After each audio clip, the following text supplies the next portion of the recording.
Eat lunch, have lunch, and take lunch.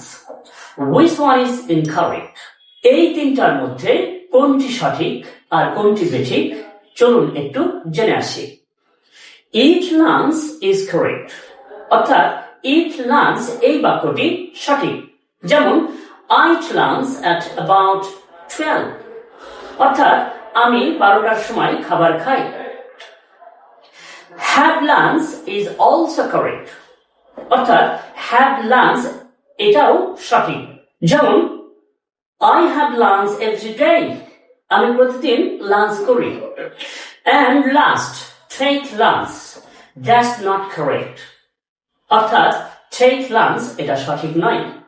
তবে আপনি যদি বহন করার ক্ষেত্রে take ব্যবহার করেন তাহলে এটা ঠিক আছে। যেমন I am taking my lunch. কিন্তু